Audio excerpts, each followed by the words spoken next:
All right. So what did I miss so far? Nothing. Been pretty quiet. Good. Everybody's having a great day so far. Absolutely. Wonderful. Well, let's jump right into it then. I am here today to help interview my good friend and business partner, Tara Knobloch. So for those of you that don't know myself or Tara, we are in the wonderful world of Saskatoon, Saskatchewan in Canada. And if you don't know where that is, it is north of North Dakota. I always joke and say that there is such a place, believe it or not. So that's where we are located. And it was actually funny because I was actually chatting in a thread with another member in Game Changers about like commuting to attend different, different events and stuff like that. And I've been at several events recently. One is a 6-hour drive to Calgary. Another was a 8.5-hour drive to Winnipeg. So it's like whatever it takes to make this business model work, right? But yeah. So I guess I'll introduce Tara. So Tara is, like I'd mentioned, one of my business partners, and she is a high performer on multiple different levels, multiple fronts. She is a busy mom of 2 boys. And she's a top producing agent and team leader in our market here as well. And she's also attracted quite a number of, top producing agents in our small city here as well. So Saskatoon, I believe, has 230,000 people. And our province is twice the size of Texas, and we have a total population of 1 million people. So it's pretty middle of nowhere Canada. I'm mostly kidding. But I'll let you take it away, Tara. You want to tell us a little bit, I gave them the brief synopsis, but if you can tell us a little bit about your business and what seemed to work well for you so far and recently and all that kind of good stuff. For sure. Thanks so much, Chris. I don't know. I've been in real estate, like Chris said. I'm busy mom. My boys are 3 and 5, so they're changing on me all the time and they're growing too fast. So that created some challenges in real estate. And then, like Chris had mentioned, myself, my husband, and one other agent have a team. So we've been shuffling things up since we joined EXP and trying to make sure that I've got some time to dedicate to agent attraction and supporting my partners. So I'm doing a little bit of everything. And I think the biggest thing is I had a recent mindset shift that kind of went from stop trying to take on so much because you're a mom of 2 small boys. You shouldn't want to do all these things, to this new belief system that I can, and when I think of the EXP opportunity, I think subconsciously there was so much, well, I can't really do what those other people are doing, maybe a little bit, but not to the extreme that they are, right? So I didn't realize that, but I had this belief inside that was like, yeah, they can do it, but maybe I can't. And it was really holding me back. And so I'm also grateful that I have helped a lot of partners, but now I've got this big, burning, exciting vision with this belief behind it that I can do it. And since that change happened, the conversations are totally different with the agents that I'm talking to. And it's all with the intention to help, not with a sales pitch per se, just, try and get them to talk to me and open up to say, how can I help you? And that change in my belief, in the way I was thinking, is doing wonders. And it's helping our production real estate team, and it's helping agent attraction as well. So it's really cool, and it's easier and more exciting. That is cool. And so, like, can you tell everybody a little bit about 2 things? Number one, the landscape, what things looked like on the attraction side when you first joined EXP, and then can you tell them what it looks like today and how, let's say, the perception or maybe the landscape in the marketplace has changed, but then as well, like you'd mentioned, your approach seems to have changed slightly as well. Can you talk to us about that? Yeah, well, I'm coming on to just about 4 years at EXP. And when I joined, it just opened in our province. So I was one of the first few to hop on board. I joke with Chris that I was the easiest sell ever, because I saw that video and my mind went, I need to go now. I just had to give my husband 30 minutes to jump on board because I was doing it no matter what. It just made so much sense. But when we joined, it was a very small group of us locally, and so many people, you heard a lot of the opinion that it wasn't going to last and it's penny stocks. And we really banded together, like our group of agents, to be like, take the high road, be good, support people, do it the right way, have faith, this is going to happen, this is going to happen, right? Because it had already grown pretty good in the States or in the US, but it was still fairly new to Canada and brand new to our province. So we really relied on information and support from other game changers who are in more, their market had been open a little bit longer to try and learn, but always support each other to stay positive and do things the right way and just keep loving on people. I remember that when there's only 3 or 4 of us, the dynamic and the opinions in the market changed and changed and changed. You know, there was a while where you don't talk about it, but EXP was a topic of conversation in not a good light at just about every brokerage. And we stayed true, kept our chins up, and kept the faith going. And then, yeah, it grew and grew. And now we're the biggest. EXP is the biggest brokerage in our province now in Saskatchewan, which I'm so proud to say. I like to think we knew it was going to happen. And we had this vision. I've known Chris for many, many years, a couple brokerages back. When we joined EXP, we had this vision of building this amazing community of support in our province. And we did that. And it wasn't easy. It took time. We relied on each other. But yeah, it's awesome. It's awesome. And we've attracted some just amazing people and a lot of top producers, which is cool. Like we have, I should really pull the stats on how many icon agents we have in our group, in our province, because I thought that it was so common to be an icon agent. And then I learned that, you know, the numbers are a little bit different in my reality versus the stats in the company. But it reminds me that we've brought in such amazing people with real collaboration and support. And our new agents in our province, they do very well because they've got all that support built for them already. So it's a wonderful place to work. Yeah, it is interesting. And so to give you guys a bit of a perspective, as I'd mentioned, a million agents in Saskatchewan, or sorry, a million people and 1,600 agents total, 1,600. So our city has about 600 agents. And so, you know, there's probably 5 other decent sized brokerages. And what happened was that we got all excited and we were hosting events and stuff. And then we had, when we first started at EXP, all the other big brokers immediately boycotted, slandered us in our events, and had a mandatory must attend event at the exact same time as our events. And then there was only a handful of us when it was time to pay out paydays. The brokers were holding our checks longer on purpose, telling everybody if you move to EXP, you don't get paid on time. Yeah, they were, but they were so, scared, like all kinds of stupid right? stuff, right? But it was in the beginning, right? Like it was an interesting challenge. But I mean, to think we're the biggest, we've come a long way.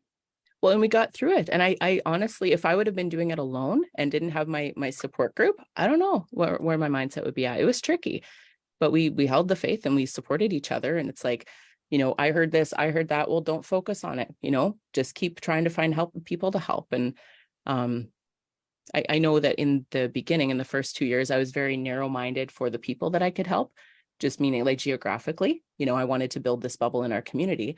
But more recently, the conversations have changed. I'm talking to people in different countries because we've got this opportunity. How do you want to use it? Right? You think big. You can do anything with this. You can help people anywhere. Go get it, you know? Yep. Yeah, I really think that the global opportunity at EXP is super, super ripe right now. And I think that is a huge, huge, I don't want to say hidden gem or missed opportunity. I just think that there's so many people that maybe just they think in their mind that it's so out there, but really it just takes one conversation with the right person to, next thing you know, you opened up one country that turned into 5 countries that turned into 500 agents. Like it could easily happen that way. And it's really exciting. Well, it is. And I've talked to a lot of people. Like, I think initially my mindset was like, I love this company, but so many people were stuck on the numbers. And it's like, yeah, it might be a little better, a little bit cheaper, whatever it is. But the more conversations I had outside my market area, I learned a lot more about the horrific fees that some people are paying. And with those horrific fees, still aren't getting very good support. So in my mind, it's like, I just want to add information for people so that they can make a knowledgeable decision. If it doesn't feel like it aligns, that's fine, right? But there's some people that are on a 50-50 split and big monthly fees, and they don't get the support. Like, help them. They Yeah. don't know that it's an option. Tell them it's an option. Yeah, we have seasoned veteran agents that have been in the business for decades that are now showing up to our EXP World monthly meetings with the broker, like blown away. That's more than I ever learned. And for a small fraction of the cost, right? Like, it's craziness. Because a lot of our agents are in remote markets, right? A lot of small Yes. rural areas. And the Like fees are, we've got agents where there's market 5,000 people, there's only 25 agents in their market, you know? So it's like that's kind of the landscape that we're working with here. So when you try to compare that to like Portland, as an example, I see Tom's on the call. You've got 5,000 agents or more maybe in your market, and I'm just like jealous. I got to drive 6 hours to Calgary to find that. you know. But that's just the way it is here, and it's been a lot of fun. So let's maybe open up the floor to questions or thoughts if anybody wants to mastermind or chime in on thoughts and questions for Tara in terms of what's working or all that kind of stuff. happy to help.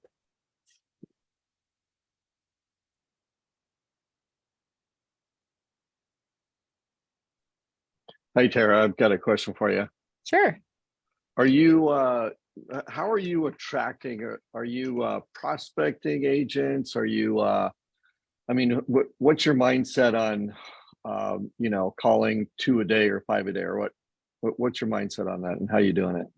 So I call it inspired action is how I choose who to prospect. So I am making calls or reach outs or messages. Meaning I'm reaching out. Sometimes it's on the phone, sometimes it's messenger, whatever suits the person. But I'll try and choose my people intuitively, for lack of a better term. So for me, that means I go meditate, have some me time, and then somebody's name will pop into my head. Go call them. There's a reason they popped into your head. So that's how I'm prospecting. And then the intention while I'm on the calls is, how can I help? How can I help? And honestly, the conversation might not, well, it often doesn't talk about EXP in the beginning, but I want to talk to people and make a connection, because I want to, at the very least, I want them to trust me, so that if they're not ready to talk EXP now, at some point when they are, they'll go, I trust Tara to tell me the truth, I'll call her. So I am being methodical about my number of reach outs, but I'm trying to intuitively choose and the right intention of, how can I help today? And it's all based on them, their needs and their wants. So I just kind of follow the conversation where it goes, but just help them. Do you study Joe Dispenza? I Dr. love Joe Joe? Dispenza. Okay, Yeah. I can hear it in your voice. Good job. Me too. Yes, he's fascinating. Awesome. Thank you. So when you make that initial phone call, how does that conversation start? When you're talking to somebody, the purpose for my call is? Well, most times if I'm on the phone, it's somebody that I know. So when they pop into my head, it's usually, oh, I saw they went on a trip, I should ask how their trip was. Or, oh, we just did a deal, maybe I've got a reason to reach out to them. So I base it on the person. If it's somebody new to me, I'm not cold calling. If it's somebody new through a social media platform, then I'm usually, I try and find something genuine. Like, if I can compliment them on something I really think is true, like, I love your social media, or I just like, I'll look for a genuine thing to start the conversation. I'm not going, hey, this is Tara, let's hop on a phone, I'll tell you the opportunity. I tried that a couple years back, and it was such a hard pushback, because I think that makes it feel like it's about me instead of them. And they need to feel that it's about them, because it is about them. So I keep the conversation on them and don't just go for the sales pitch right away. It'll come. And if somebody is ready to join EXP and I call and go, hey, how are you doing? I just saw your daughter graduated. Congratulations. If they have a question about EXP, their response is like, hey, can you just tell me this information? Like, they jump right on it if they're ready. So I just kind of let their timing happen as it's necessary for them, but just keep feeding that relationship. And you can invite them to an event as it pops up, because you've kind of built a friendship with them. So yeah, my initial reach out is not, salesy or specific. It's just, let's make a connection. I try and use a compliment. Yeah, or if it's someone I know, I'll hop on the phone, but I don't just kind of cold call random agents that I find. Is that helpful? Sure. Yeah, I'm actually a cold caller, so I do a ton of cold Okay. calling. And so I was just curious how you transition that conversation from I want to help you to I want to recruit you. Well, are you getting them talking about how you could help them? Like, does the conversation go there and they give you some ways that you could help them? Well, yes. And so what we do is that I go through a conversation that basically I want to just kind of get to know them first. Yep. And then in our first conversation, I do what's called a broker review. And it goes through, it identifies how they feel about their broker, what's going on in their real estate business. And then, Right. then it transitions, but I'm very upfront in the conversation. I'm here to talk about an opportunity. And if they're open-minded, then we meet. If we're not, then I go on to the next call. Yep. It works very well. I have people, I find a lot of people right now are very, very open because of the current market that we're in. And Yes. I get a lot of people that say, I've been thinking about making a change. Yeah, I'd be willing to talk to you. So it works. Absolutely. Well, and I love that it's centered on questions about them, right? Because you don't want to, and you got it exactly right. You're not EXPing on them with this overload of information. You're asking questions about them, and selling isn't telling, selling's asking good questions, right? So I love that approach. It's all about them. And then you're also kind of vetting them. Like, are we a good fit? Are you someone I want to align with? And then move them to the next step. That's beautiful. I'm not surprised that works. It's built very well. Well, the reality is that there's a lot of people that need EXP that don't know that they need it yet. Yes. And so in my recruiting efforts, I'm looking for the people that are swimming toward the boat, people that need this. And, as soon as I identify one or two things that they say, yes, this might, I'm having a problem because I don't get support, or yeah, my sales are down, or I'm an independent brokerage and I just lost my two top agents. That gives me a ton of stuff to talk about. So For sure. it's kind of. Yeah. So you had a question about a transition, like taking it from that conversation to, or did I miss it? I'm sorry. Well, you said that, Well, you had so a when, question about transition. yeah, so when you're calling an agent, Yeah. The very first thing, what's the script, or what's the conversation start out like? And then how do you transition that into, well, let me tell you about, I kind of get it. You identify a commonality first, but do you ever get to the point where you actually just say, hey, has anybody sat down and talked to you about EXP and shown you what it looks like based on your current production? I do eventually, when it feels like they're open to hearing it. In our market currently, it's a lot of closed minds, a lot of them going, too many people are calling me and trying to be my friend, and I don't know who they are. So I've softened my approach. And we have a lot of events. So that's one way I start the EXP conversation, if they're open to it, is going, hey, would you like to join us for this? It's a free lunch. Hey, would you like to join us for this?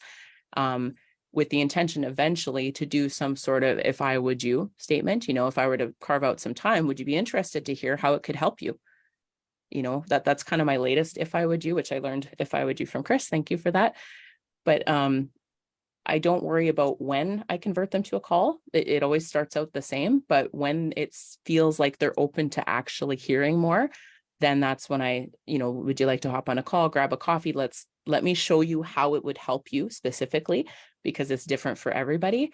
Then I can, book a call with them or go through it in person, whatnot. So I don't have a script up front, but if I would use statement is how I try to actually, when they're open-minded and ready to hear something about it, try to get them on a call specifically to talk about it. I don't try and book a call and go, surprise, we're going over EXP. Like, nobody respects that. So it's upfront, but when I am starting just to nurture the conversation and they go, I don't want to come to EXP, it's like, I didn't just reach out to you for that reason. I'm trying to build relationships in our city. If you don't want to have a coffee with me, that's fine.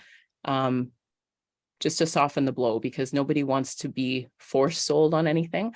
If they around here in our local market, because it's very small, there has to be trust. So I start with just building the trust, and a lot of times when they're ready to start hearing, they'll ask a question about it. And I'll answer their question and go, there's a lot more to it. If I were to take some time, would you like to hear all of it and how it could help you? Yeah. Okay, great. Then we hop on a call. So it likely takes me longer to go through the process than your script and structure, which I love. But yeah, the intention is I want to find the right partners, because I've got amazing ones and I want to build our bubble and maintain the culture that we've built. So I really want the right partners to work with that I feel I can help. Yeah, I want to add a couple things to that, and I see the comments here. I definitely want to hear from more of you guys for what you're working on, what's working, and definitely some wins, as Jeff had mentioned. Thank you for that. And but I want to add a perspective to what we're talking about here. So I think this is super important because Tara's a busy mom, and she's also a top producer. So I mean, where do you find the time to call agents? So it comes from being intentional, especially when things get busy, to phone that person that pops into your mind. And that is relevant, right? Because you're just like, even AJ was saying this. He says, well, I'm retired, but it's like, I'm always thinking about attraction. I'm always thinking about how can I add value to the group? I'm always thinking about who needs to hear from me, who needs my help. It's always on my mind. No matter what I'm doing, I'm always intentional about what I can do for the group. So that's one, especially when you're busy selling houses. And then there was actually a call that I was on recently with the Ashbys. I don't know if you know Matt, and I think it's Pat Ashby, and they were talking about your A's and your B's. So when you're making calls in the beginning, it's like, okay, they're interested or not interested. If they're interested, you keep the conversation going, like that peak, promote, pass kind of thing that we talk about in Game Changers, right? Next exposure. But then at some point, they become not interested or not right now. And I think that's where Tara's talking about. Everybody in our markets heard about it, and in a lot of markets, that's right. And in a lot of markets, that's the case where they've heard about it. And we're a big company now, 90,000 agents almost. And any market where you're the largest brokerage already, everyone's at least heard of it.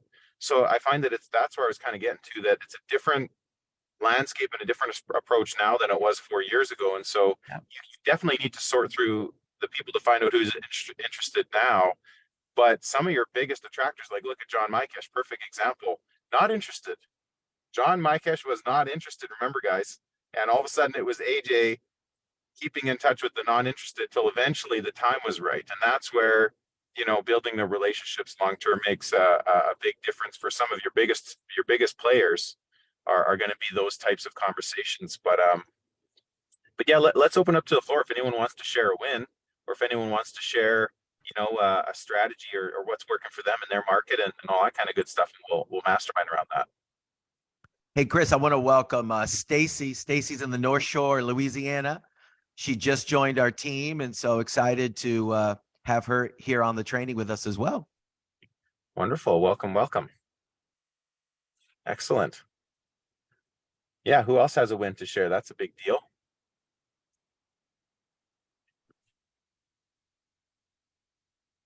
Not so much a win. One. Well, I'll jump on it once. Not so much a win, but just wanted to welcome Rose from our team as well, who's on the call today. She's inspired to mentor a new agent and learn more about agent attraction. So great to have her on the call as well. Excellent. Wonderful. Thank you for being here. Awesome. I just I had my first agent, or they're in the process of coming over as of last night. So it's my very first one. So yay. Nice. Yay. Man, 0 to 1 is harder than 1 to 2, 2 to 4, 4 to 8, and so on. Well, now you I'll made tell me you feel that. worse, Chris, but that's good. Thank you.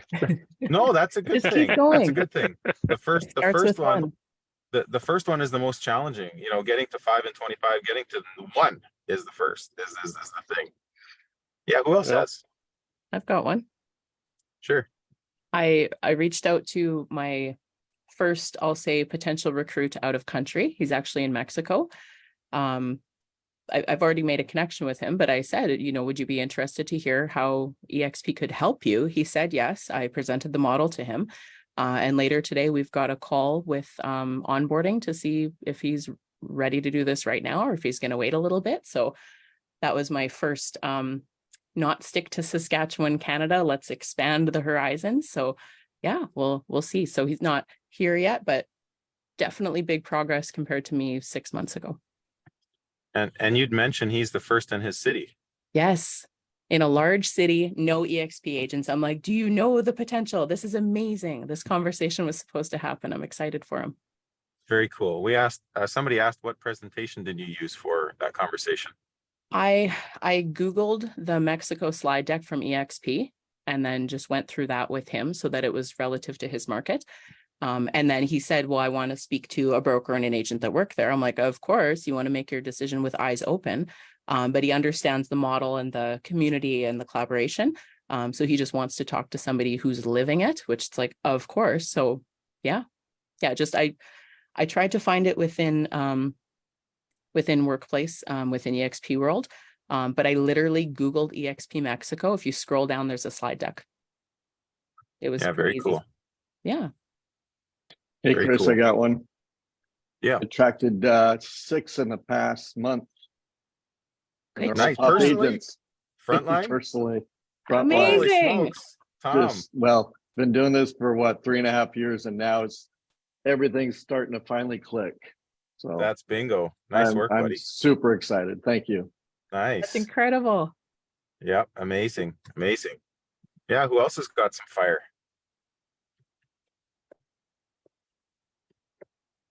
Hey, Chris, I'll share. I just brought my first broker over. She's not, I'm in Virginia. She's in Missouri. She's got a couple agents, but she's been a builder at KW years ago. So yeah, really excited to have my first broker. It's been a cool process, kind of learning that side of things. Yeah, it is. Matter of fact, on that note, I'm just gonna, idea came to my mind was we should have, and maybe there is already, I'm not aware of it, but we should have regular classes on just evaluating a brokerage, pain points of a brokerage, just understanding franchises and independents more, as EXP agents and attractors. I think that really breaking that down for everybody, I think is a big deal. And there's 1,000 different ways to build it, but I think those are relevant conversations, for sure. Thank you for sharing that. Hey, Chris, did everybody hear the big news that John Mikish just released in the group? No, I didn't actually. No. So breaking news has to do with agent attraction. So number one, as of July 1, 7th level is now open with EXP with only 30 FLQAs, not 40. That's a big deal. Big. That's a big deal. Holy So now it smokes. goes 5, 10, 15, 20, 25, 30. And John and the team were instrumental in influencing them, saying, hey, the more, if we have to go out and personally agent attract, less time we can spend building leaders. So that's big. A lot of people just got a big old raise. Yeah. AJ being one of them. John Yeah. probably being one of them. And then the other breaking news, which has to do with brokerages, is EXP just came out with an incentive called the Boost. And that's for brokerages of 50 or more. They're going to incentivize them up to $200,000 Wow. to help them make that transition. So, get with your partners and, talk about who do you know that has larger brokerages and how you can have those conversations. Man, I know I heard the fireside chat there the other day, and I knew he was talking about the incentive. I didn't know about the 30. Man, that's mind blowing. Hey, what are the brokerages out there that get better? The incentive plan after 15, it gets better, not skinnier. Come on. Oh man.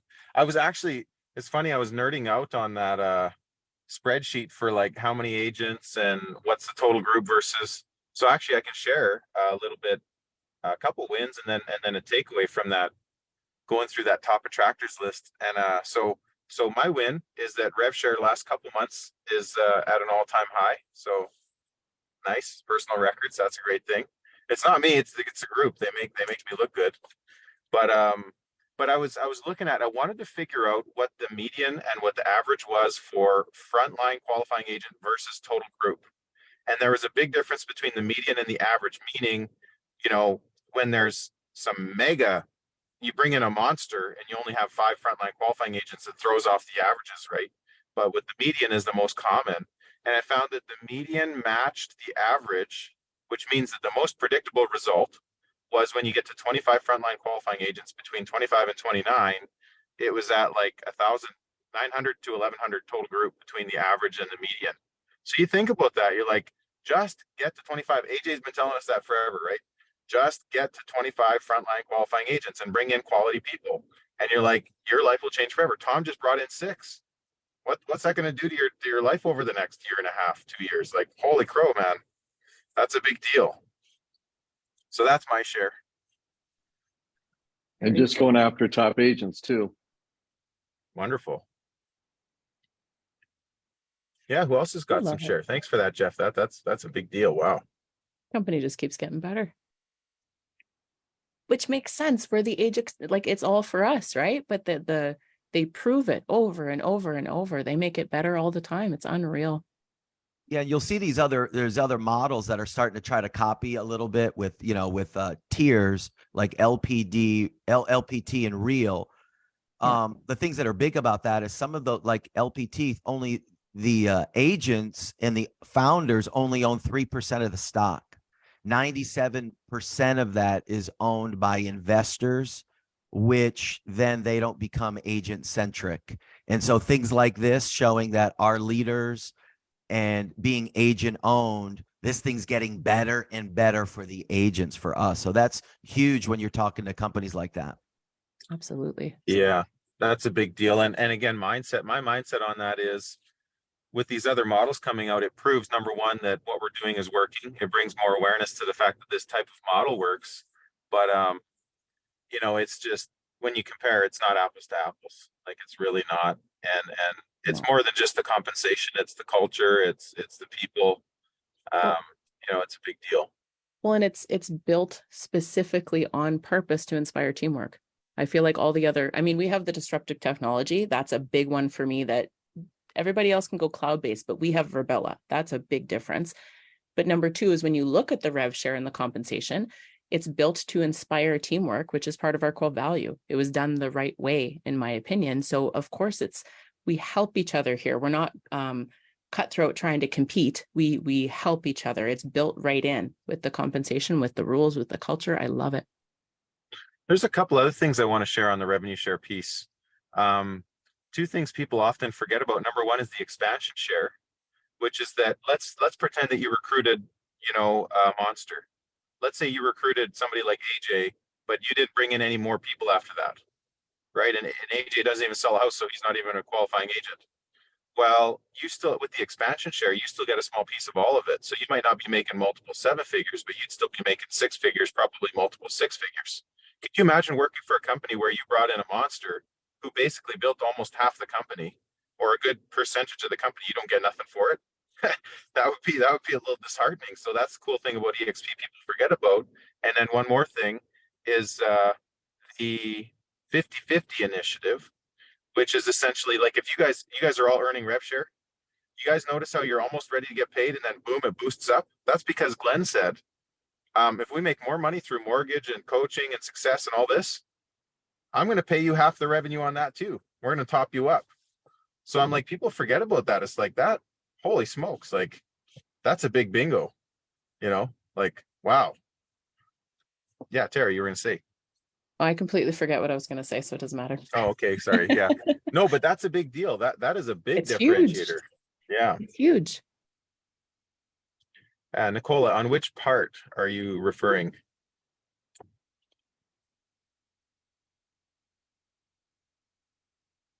The expansion shares or the...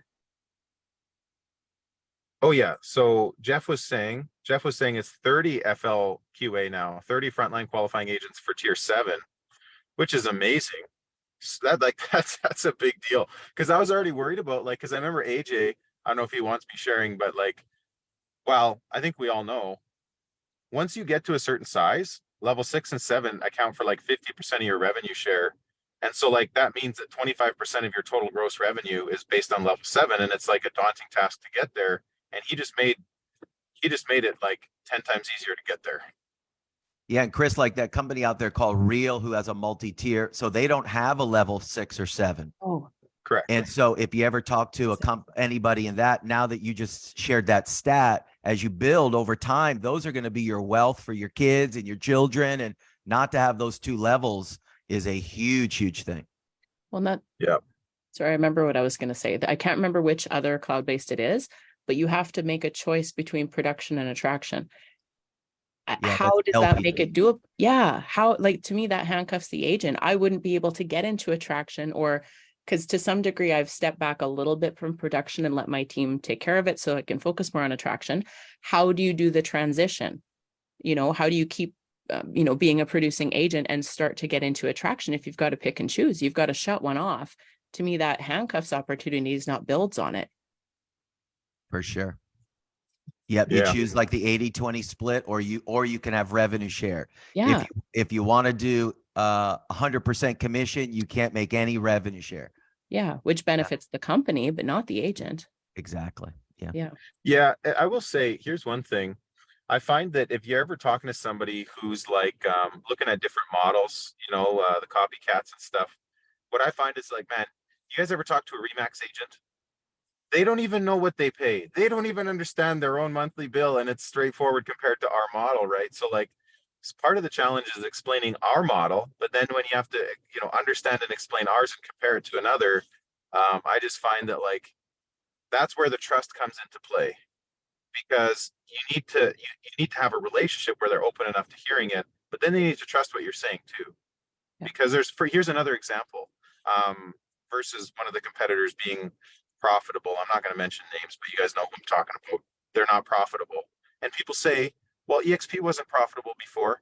The only reason we weren't profitable before, to my understanding, was because on the balance sheet, based on the icon stocks that we had vested, it showed a negative on the balance sheet. But we were never, as far as I understand, in recent years, we were never not profitable based on operations, where these other companies, as Jeff had mentioned, basically had to sell 97% of their company to keep the operations afloat. If I understand that correctly. So like, think about what that means. Like, that is a big deal. Those are very, very different things, but you have to understand the financials of a company. And that's why I sell the fact that, like, you need to think about this. If you're betting on this company for your kids and grandkids, you've got to understand this the way Warren Buffett would evaluate a company, based on financial sheets, based on culture, based on future potential, viability, sustainability. Those are all you know, I think big factors. But very, very exciting. I'm really excited to see what the, you know, recent changes to where things are going. Well, you know, this is pretty huge too, with the fact that, you know, EXP just went to 30 agents for level 7. Real just increased their fees and stuff over at Real. So they're going in the wrong direction. So I don't know how many of you have come up against Real, but one of the other things about Real too is that you can never retire from Real. You have to be a producing agent always in order to get your revenue share. So, I mean, I come up against people with Real and it's like a no-brainer. It's like a 5-minute conversation and they're like, oh, I wouldn't want to go there. You know, they're the B team, you know? So, Yeah, but you know what? I mean, I'll play devil's advocate, say there's room for everybody, and people are coming to us. You just got to think, you know what? They're the type of person that wants to be an EXP agent. Here's a general rule: are very, very strongly growth oriented. yep. That is the general overall rule. And it doesn't matter if you're a beginner or if you're a seasoned vet or if you're a rock star or if you're working up to it. Everybody at this company is very growth minded, and so that's where, to be an EXP agent, you have to buy into the vision, and we're doing big things. So, I mean, that's just the way it is. Well, and I tell people that, you know, when we talk about Real, you know, I go, well, if you're a non-capping agent and you're a newer agent and you're concerned about cost, go to Real, because it's a little bit cheaper up front. But if you're growth minded and you want to go for the long term, don't go with the B team, go with the A team, because we have the proven track record and everything is set up for your future. You can actually retire here. So, mindset. Hey, Chris, I'm just seeing the question that Nicola had.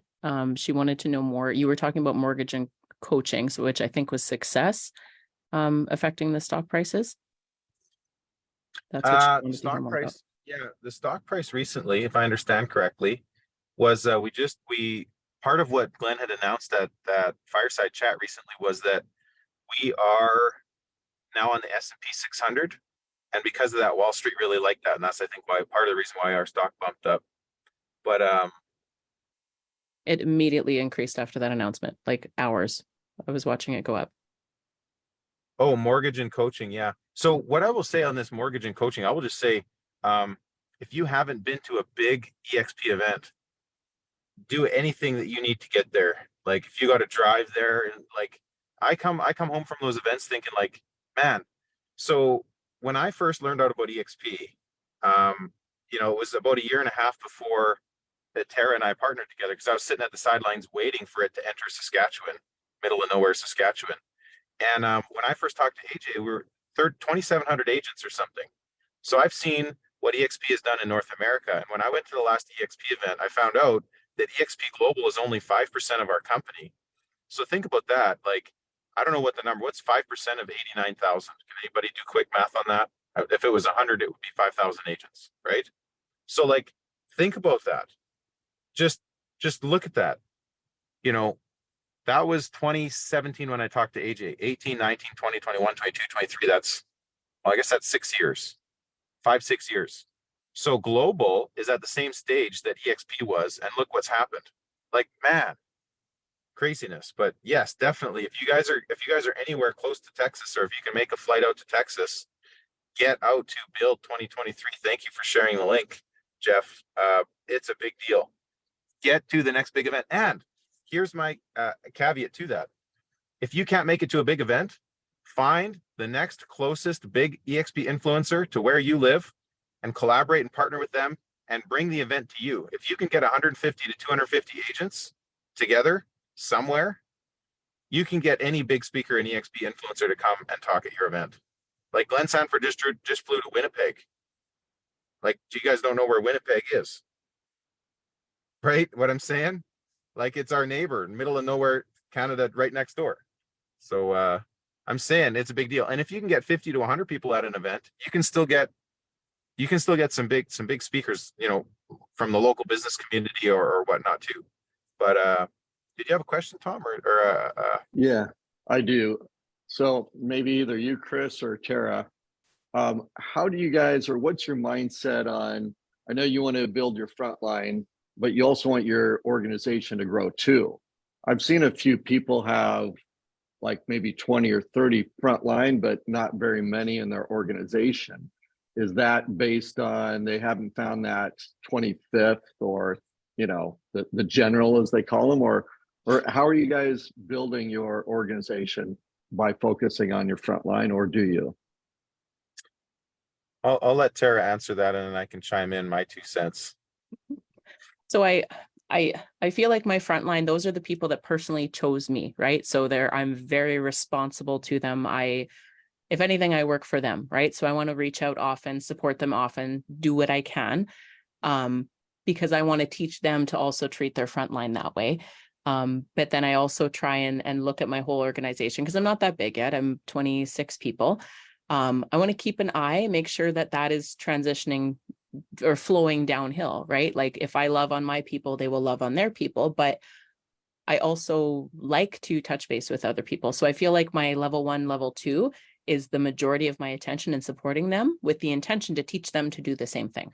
So a lot of my time is spent when a newer person comes into my total organization who wants to get into attraction.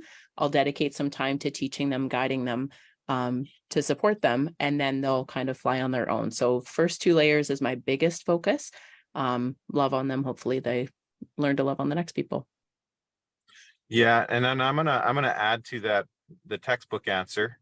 So if you read Building an Empire by Brian Carruthers, he talks about building wide versus building deep. And so let's just pretend for a minute that you had 50 agents total group versus 50 agents in your front line.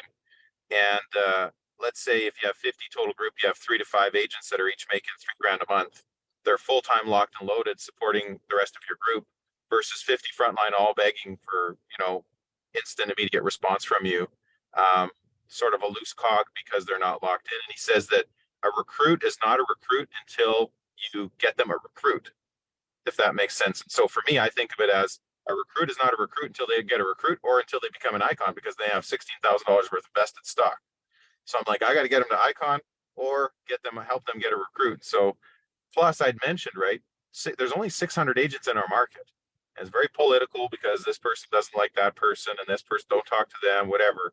And so like the point is, then we've got 60 agents in EXP in Saskatoon now. And it's like, we've got 10%, I guess, whatever. Point being is that everybody knows everybody. So there's a very good chance if I know a successful agent, somebody in Tara's group's already talking to them. And so that's my point where I'm all about building, helping build my group with people within my group. And then I think of it as just pretend like I know EXP is not a franchise, but like if you wanted to be a multiple franchise owner, that's kind of how I look at my frontline in a certain extent, right? Because every person is a new group, right? Or a new leg potentially. So I'm like, I think of that as either a new agent, right? Because a lot of my frontline ends up becoming a newer agent, or I look to other markets for frontline, if that kind of makes sense, just because they're almost handcuffed or naturally organically because it's such a small market. So I'm like Calgary. I'm like, how can I build, Winnipeg? How can I build Halifax, like other markets? I'm already looking. North Dakota, I had mentioned. I was looking yesterday. Well, how far are they? Where's the next biggest center? Could we do some events there, right? Like, that's kind of how I think of it is. If you were opening pizza franchises, you'd be like, I gotta open this franchise, get it running until they're self-sufficient, and go open another franchise. That's kind of how I know it's not a franchise. I'm gonna try and compare it to a franchise, but like that's an analogy, I guess.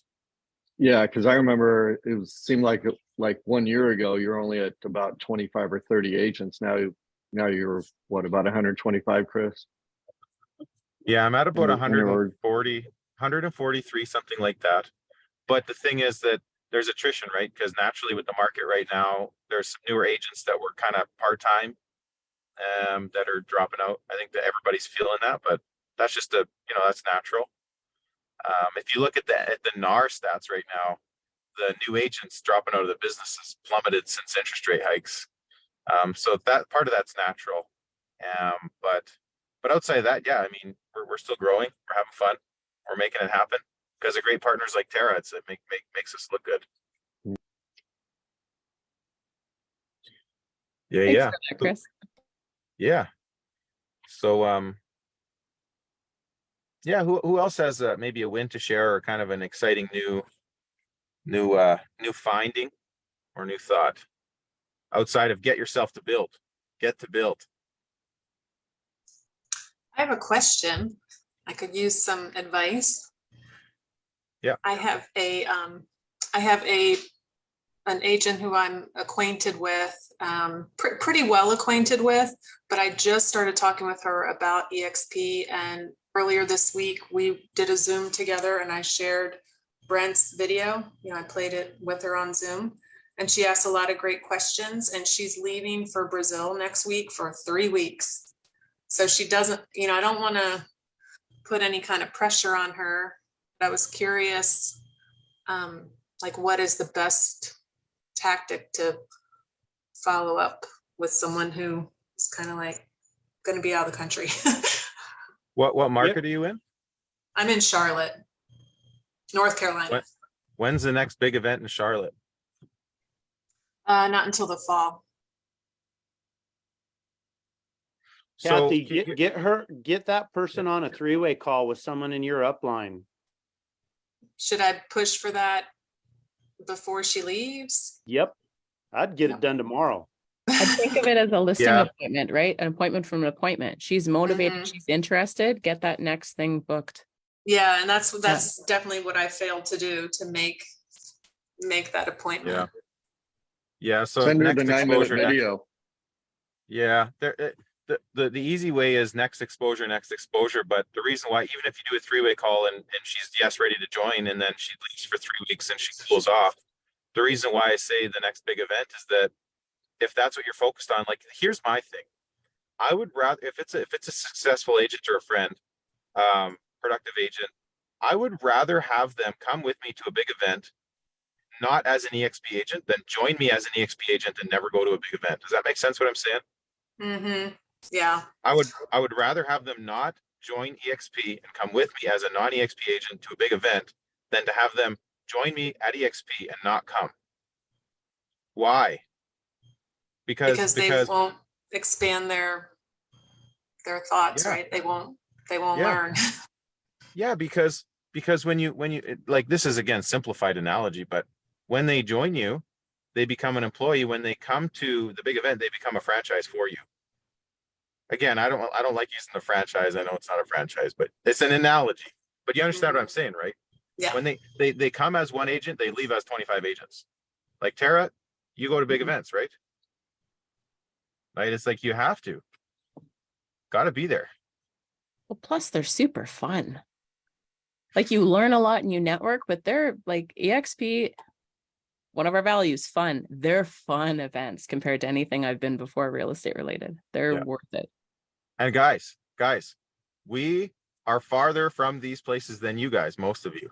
So if you guys are all in the US of A, it's like you guys are closer to these big cities than we are. We're flying in. So hashtag no excuses. It's going to be a good time. So Kathy, I'll tell you what works for me. There's 4 stages to recruiting. And they're called the 4 P's. Mhm. Peak, it's called peak, present, pass, promote. You peak them, you present them, you pass them to an upline, and then you promote the next event. If you can do that, and whenever you do a prospecting call, you should never get off of a call without scheduling the next interview or event or the next conversation. If you get off a phone And I call knew and that. if you get off the phone call and you're not scheduling your next conversation, you've wasted that phone call. Well, you're right. And I think I left it like, okay, well, have a great time in Brazil. And we did talk a little bit about her making a list of any agents that she might, start making a list of agents in Brazil because she is Brazilian. She speaks the language. And but that, yeah, I didn't make the next appointment. So I'm going to find out when she actually leaves and see who I can get her on a call with. So that she is kind of thinking a little more when she is on her way to Brazil. So It's okay that you can do that, but you can call her today, right? Like it's let go of the guilt and just, okay, what can I do now? What can I do now? Just don't feel bad about it. You're learning. Call her as soon as you get off this call. Call her and say, hey, I've got somebody I want you to meet. This person is a rock star. I just want you to meet him or her, whoever it is. You know. Have you seen the Rick Giha and his wife's presentation on how to do a 3-way call? I have. Watch it again and then find out who you're going to do your upline call with or whoever. It doesn't have to be upline. It could be crossline. It could be whoever.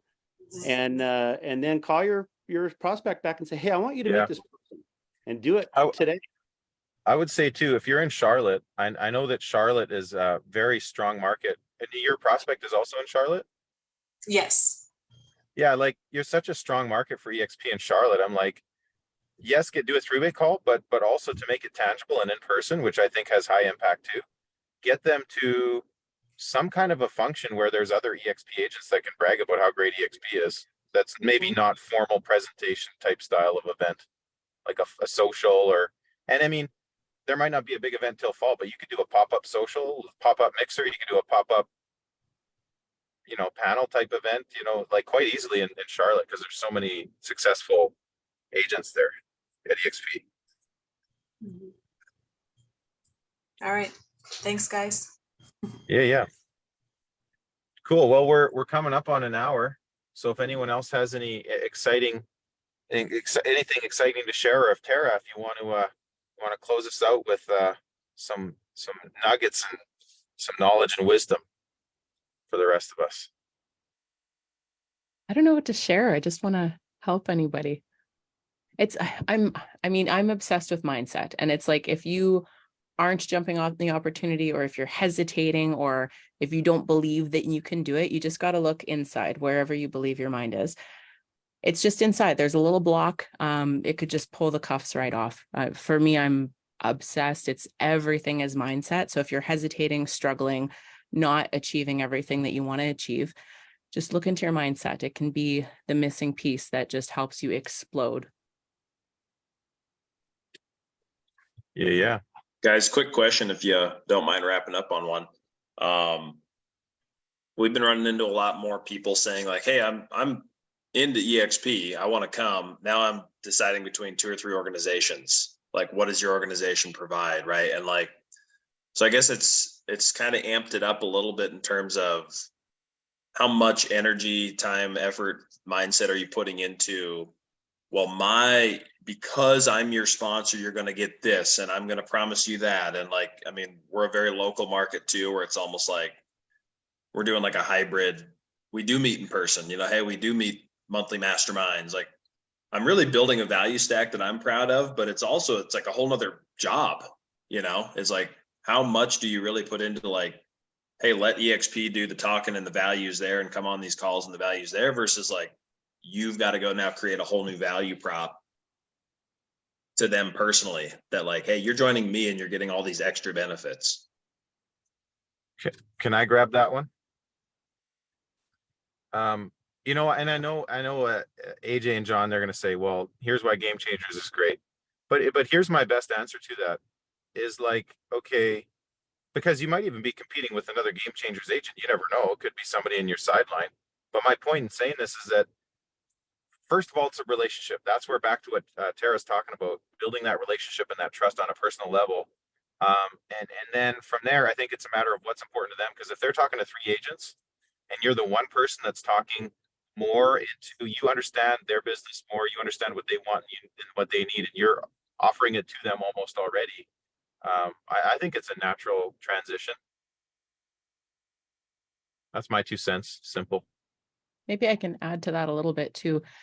Like, I feel like in our local area within Game Changers, like within our specific group, Chris and I and our downlines, we have put in a little extra effort to add some more stuff. But initially too, I used to have a block that who am I, what value am I going to add as a sponsor? Why should they pick me? So to get out of my own head, I did make a list, right? I can help with mindset. I can help structure businesses. I've got these value adds, but I'm not going to full time give my time to one person and create another job to myself. So I had to balance it and know my value as a person.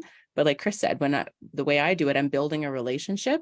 The conversations I've had more often is there's someone I can think of who I've talked to in the last couple of months that says, I'm not ready to come EXP, but when I am, you're my person. And he always calls me to ask questions. I've heard of some other people who were kind of picking sponsors in our local area. And if I'm on, I'll speak to one without names. Another agent promised him all these listings, which didn't happen. And it's like, well, it's your choice. Here's what we've got. I'd like to think we have this relationship that maybe you have one with them too. You make your choice and it is what it is. I've lost some, but in hindsight, I'm very much okay with losing that person. So I do want to build my organization, but I want the right people because I don't want a low vibe, drag me down, isn't happy with any of the support that I do give because I want to like give everything I can to my partners. I want to be giving everything I can to people that I love and that I really want to work with. Sometimes I don't fight for them because I don't want them. But I think if you understand what they need and what can help them, and you're speaking to that, you don't have to list all the EXP things. If I have, say, a mom that I'm talking to, I can totally relate to mom, right? Or if you're a top producer and you're just paying outrageous fees, okay, let's talk about that. If you can speak to them, you don't have to go through every comparison. Find your value add specific to their need. And I think you might close that gap a little easier. If I can say one last thing, it might help Kathy.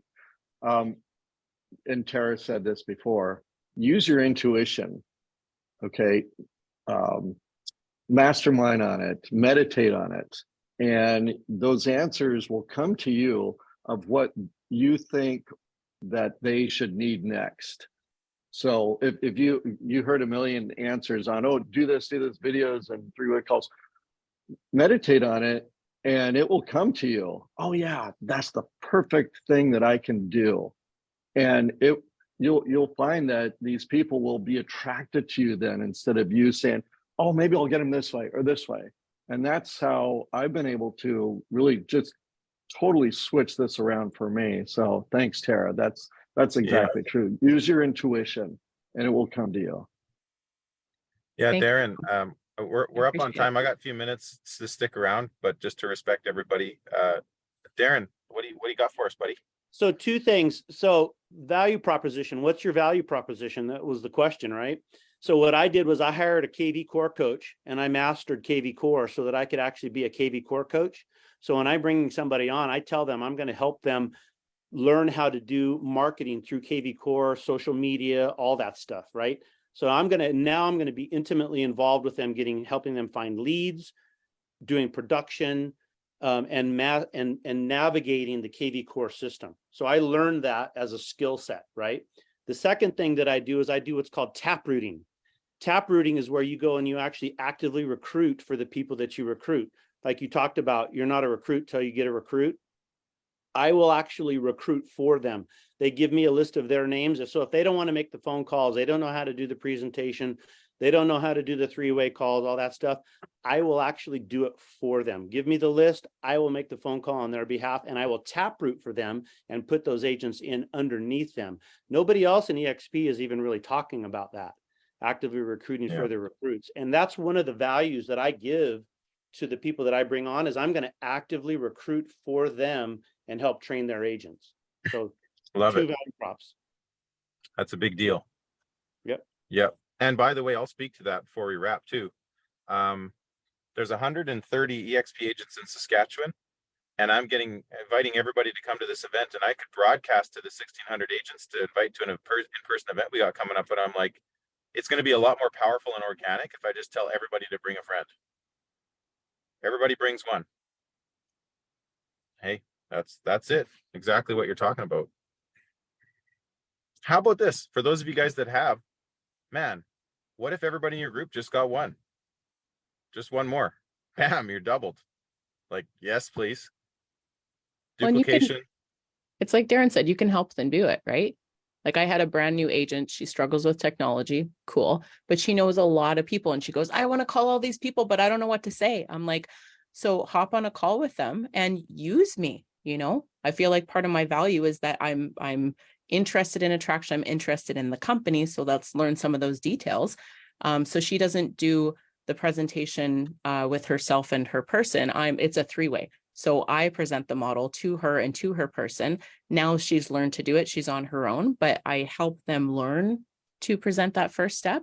Now she does it on her own and she's comfortable, but I went on probably 30 model explain phone calls with her until she flew on her own. So yeah, we all have value, right? You just have to decide what it is or write it out to see it. But every single person has some collection of experiences that is valuable to the people that you can help. You just got to list it out. Yeah, very good. Well, I got to hop off here, guys, but thank you very much for this. And Tara, thank you for being here. I think the wrap is mindset. If you know, Always get yourself in the mind. You know, that's like step one. And if you know, if you have one agent, get yourself to 25 mentally, and it'll just naturally happen, like Tom's saying too. So it's bingo. Good fun. It's science. You just have to know how to use it. It's a true story. Thanks, guys. We'll be in touch. Feel free to connect and network on social, and we'll see you on the next call. Awesome. Thank you. Adios.